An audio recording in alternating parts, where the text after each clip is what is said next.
আসসালামু আলাইকুম ভিউয়ার্স, আলিস কিচেন থেকে আপনাদের সবাইকে ওয়েলকাম জানাচ্ছি। আজকে আমি আপনাদের জন্য আরেকটি নতুন ভিডিও নিয়ে চলে এসেছি। আজকে আমি আপনাদের সাথে শেয়ার করব লইটা ফিশ ফ্রাই। খুবই মজার, খুবই সুস্বাদু। আমার ভিডিওটি ভালো লাগলে অবশ্যই আমার চ্যানেলটাকে সাবস্ক্রাইব করে দিবেন, লাইক কমেন্ট শেয়ার করতে ভুলবেন না। যারা ফেসবুক থেকে দেখছেন তারা আমার পেজটাকে ফলো দিয়ে রাখবেন, লাইক কমেন্ট শেয়ার করে দিবেন। এখানে আমি লইটা মাছ নিয়েছি। এখানে আমি টুকরো টুকরো করে নিয়েছি। অনেকে লম্বা করে আস্ত ফ্রাই করে, আজকে আমি টুকরো টুকরো করে ফ্রাই করব। এই তো আমি এখানে 10 থেকে 15 পিস এখানে আমি নিয়েছি টুকরো। এটাকে এখন আমি এই মাছ থেকে আমি কাটা বের করে নিব।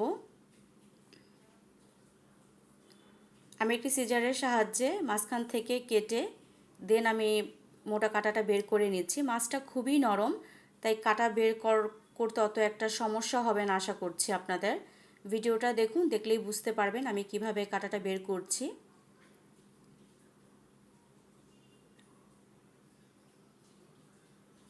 এ তো আমার কাটা বের করা হয়ে গিয়েছে।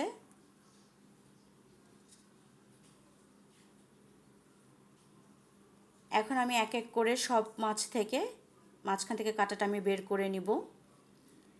এই তো আমি সবগুলো কাটা আমি বের করে নিয়েছি মাছ থেকে। এখন আমি এটাকে ম্যারিনেট করব।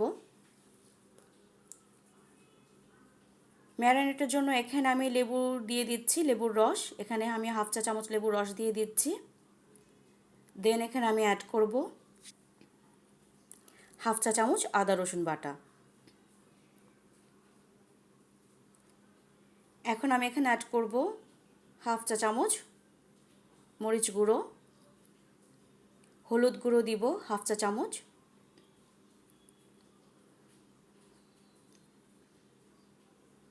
এখন আমি অ্যাড করব স্বাদ মতো লবণ, দিয়ে দিব কালো গোলমরিচ গুঁড়ো হাফ চা চামচ।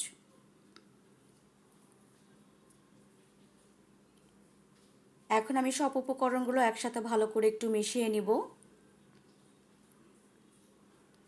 আমি একটি চামচ দিয়ে ভালো করে মিশিয়ে নিচ্ছি।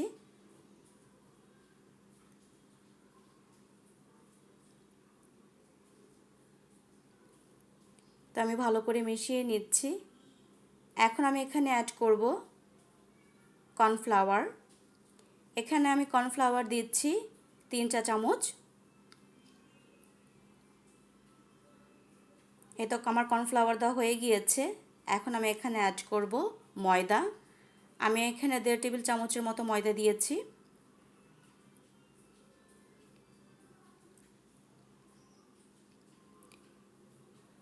এখন আমি সব উপকরণগুলো আবার ভালো করে হাত দিয়ে মেখে নিব।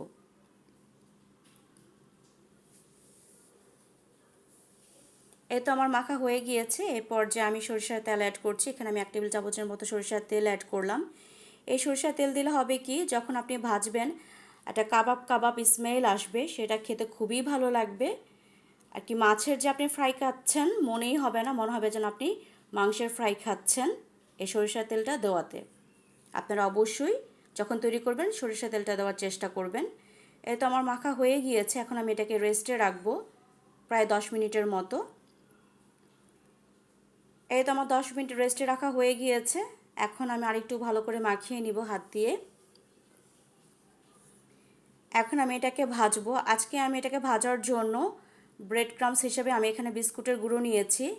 এখানে আমি আমার কাছে টোস্ট বিস্কুট ছিল, সেটাকে আমি গুঁড়ো করে নিয়েছি। আপনারা মুড়ি দিয়েও করতে পারেন, তারপর হচ্ছে অরেঞ্জ ক্রামস দিয়েও আপনারা করতে পারেন। আপনাদের হাতের কাছে যেটা থাকবে সেটা দিয়ে আপনারা করে ফেলতে পারবেন, কোনো সমস্যা হবে না।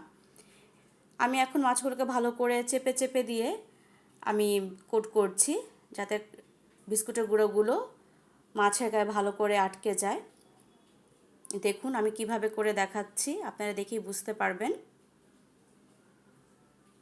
এই পর্যায়ে আপনারা এটাকে সংরক্ষণ করতে পারেন ডিপ ফ্রিজে রেখে।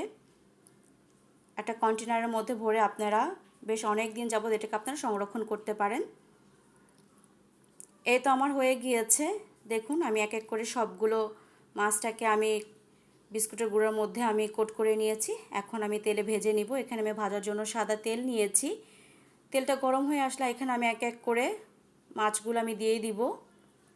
ভাজার জন্য বেশি সময় লাগবে না, আমি হাই ফ্লেমে এটাকে ভেজে নিব। মাছটাকে খুব আলতো হাতে নাড়তে হবে, আর না হলে ভেঙে যাওয়ার সম্ভাবনা থাকবে, কেননা মাছটা খুবই নরম। আবার যেহেতু আমরা মাছ থেকে কাঁটাটা তুলে ফেলেছি মাঝখান থেকে, এর জন্য মাছটা ভেঙে যাওয়ার সম্ভাবনা বেশি থাকবে। এর জন্য আপনারা যখন ভাজবেন খুব সতর্কভাবে মাছটাকে ভেজে নেবেন। এই তো আমার ভাজা হয়ে গিয়েছে, আমি প্লেটে নিয়ে নিচ্ছি। আমার ভাজা হয়ে গিয়েছে, আপনারা দেখেই বুঝতে পারছেন কালারটা কীরকম এসেছে। এর থেকে বেশি ভাজা যাবে না, তাহলে খেতে খারাপ লাগবে। এই তো তৈরি হয়ে গিয়েছে আমার লইটা ফিশ ফ্রাই। এখানে আমি আমার পছন্দ মতো আমি এখানে সাজিয়ে নিয়েছি, আপনারা আপনাদের পছন্দ মতো সাজিয়ে নেবেন। আশা করছি ভিডিওটি ভালো লাগবে। ভালো লাগলে অবশ্যই আমার চ্যানেলে কমেন্ট করে জানাবেন, ফেসবুকেও কমেন্ট করে জানাবেন। আজকের মতো এখানেই বিদায় নিচ্ছি। আল্লাহ হাফেজ। দেখা হবে নতুন ভিডিওতে নতুন রেসিপি নিয়ে। সে পর্যন্ত সবাই ভালো থাকবেন।